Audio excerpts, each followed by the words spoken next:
my love was physics, and I went to university, was studying physics, and slowly it began to dawn on me that however much physics I studied, it was never going to satisfy this whole question that kept bubbling up: is why is there mind? Why is there consciousness in the universe?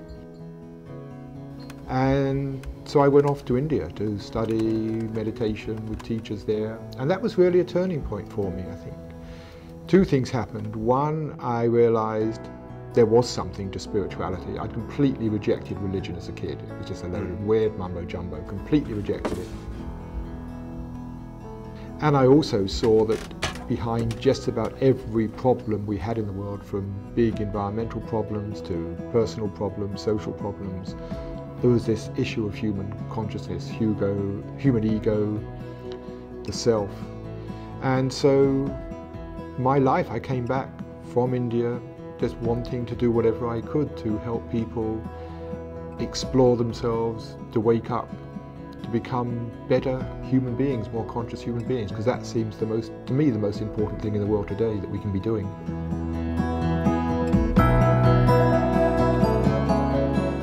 As a young man, I wanted to be a doctor, and I went off to college. I was going to study medicine, but after a couple of years studying medicine in college, I then went to Paris because I wanted to get perspective on my life.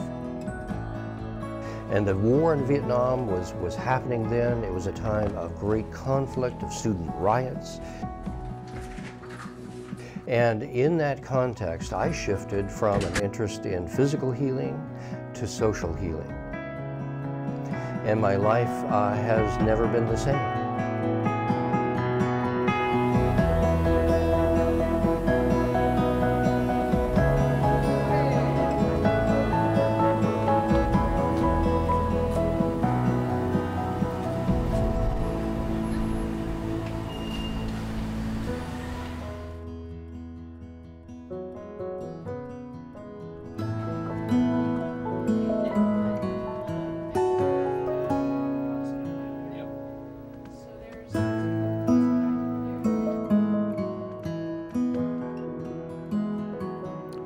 Welcome to Pete and Duane's Window. This is a series of programs in which we look at issues which are interesting, fascinating to both of us, and which also we think really important for the world today and the transitions that we're going through.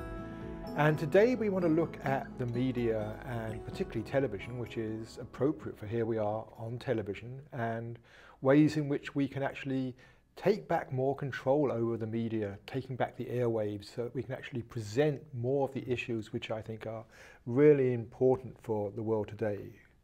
Because so often what's happening is the sort of mainstream media is so busy putting out soap operas and comedy shows, whatever. The public doesn't know about the real issues which are going on. I think this is really important, particularly in this country, I find, because I travel around the world a lot. In other countries, in Europe, there's always documentaries on peak oil or climate change or hunger, these sorts of issues.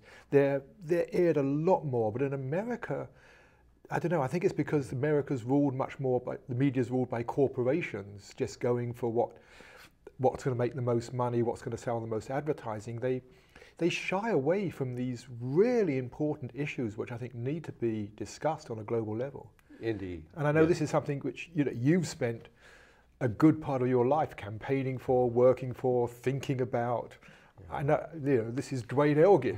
Duane Elgin is the media, taking back the media. Well, we're both concerned about the global brain, so-called, the telecommunications revolution that is transforming the planet.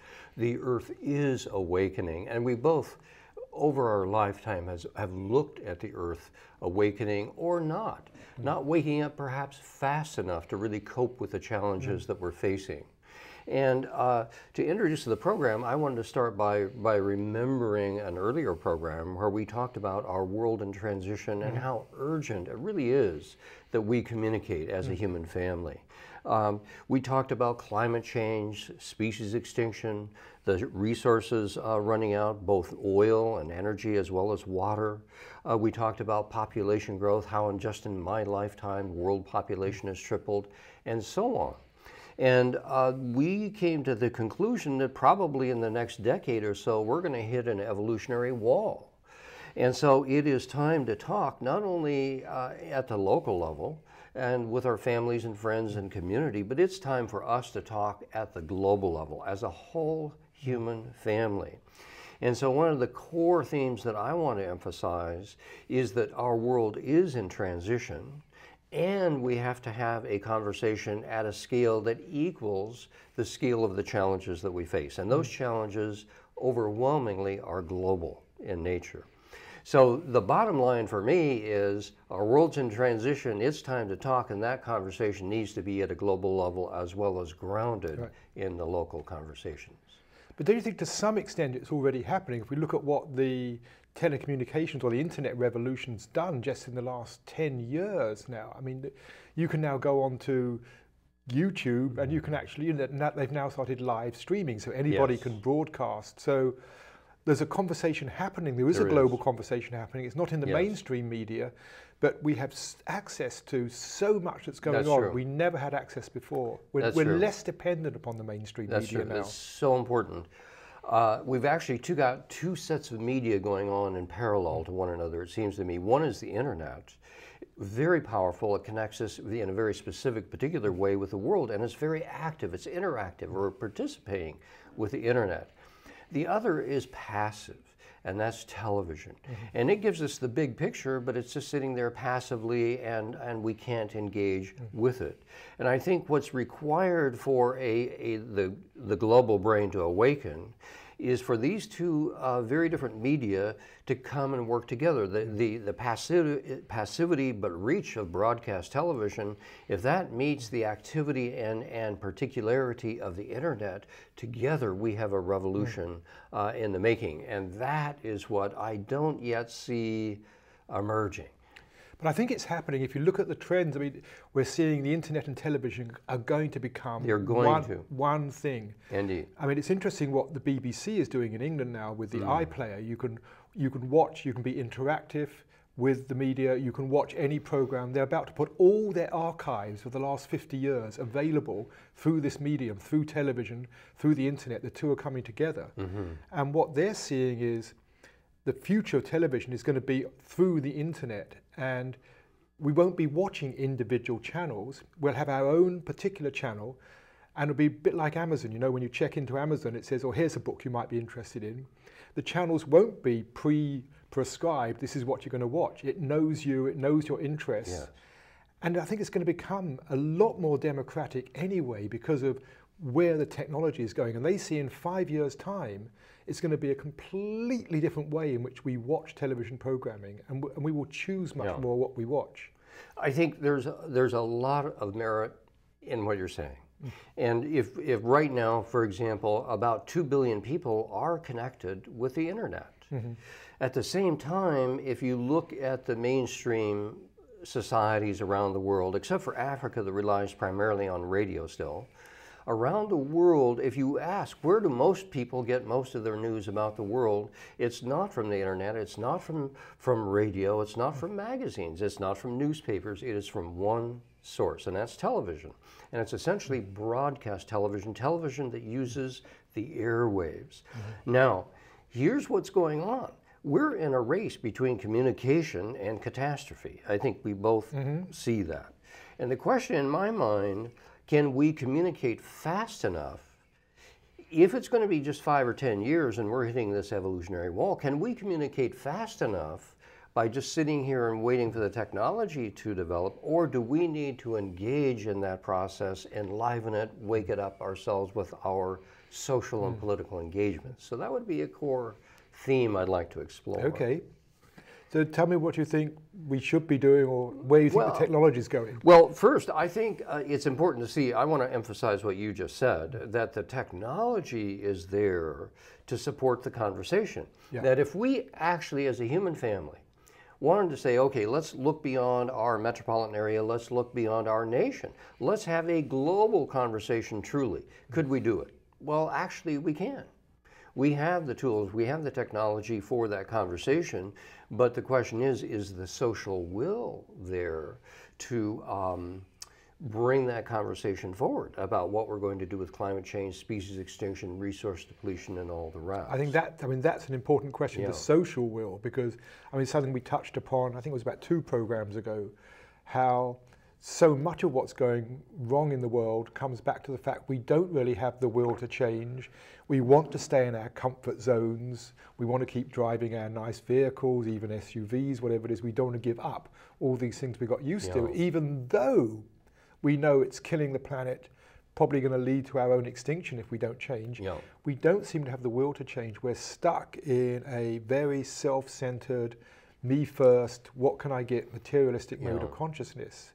And my concern is, can we change the system without changing ourselves, without changing people, the way we function? Because that's what's stopping the system changing. That's why we're still, consuming oil so madly. That's why we can't come to agreements about, reducing CO2 emissions, because we don't want to give up our vested interests. And I think vested interests are going to keep the media running along the way it's going. So you ask, can we change the media without changing ourselves? Conversely, can we change ourselves without changing the media? If the average person sees about 25,000 commercials a year on television, which they do, about 25,000 a year, every commercial they see is not just an ad for a product. It's a pitch for a lifestyle, a point of view, a set of values, a way of regarding who we are, what makes us important, different, unique, valuable. And so we are being programmed day in and day out by the mass media to see ourselves in a particular way. And what I'm suggesting, by taking back the media and its programming, what we're taking back is our sense of identity, and saying, okay, let's do both. I'm going to change who I am, and I'm going to change the window through which I see myself, the mirror that looks back at me and it says, you are what you consume. No, you are how you serve. You are how you connect with your community. So I see that as a transition, latent, possibly in the making. But do people want this? What people say is that that the media is giving people this high consumption stuff, whether it's soap operas or comedy shows or quizzes or reality television, because that's what people want. Because that's what sells the advertising. Right. And in the end, in this country, it's driven by the advertising. What's going to get the viewers and going to keep the advertisers paying. So, this is a crucial part of the conversation, because in this country at least, people are really not getting what they want. It's the advertisers that are getting what they want. And if you look at surveys, people actually want more balance in their program. They want entertainment, they want sports, and they want entertainment, but they also want socially relevant television. They want television that gives them news reports about what's happening in the world, or dramas or comedies that actually give another window into life. So people want this, but actually, as a society, we're knowledge rich, or we're entertainment rich, and we're knowledge poor. We don't really know what's going on in the world. So my feeling is, if we're going to up-level the conversation of democracy, if you will, we're going to have to, as citizens, take back the airwaves, because, as you say, it's being used to serve us as consumers, as materialists, as not as citizens of an endangered Earth. Yeah. I suppose my concern is the momentum of that vested interest is so big. They've got so much power and control, not just of the television, but of the corporations, political control. Yes. People like Rupert Murdoch, etc. They run so many stations. They've got their mission. How do we do that? Take it back from such incredible money, momentum,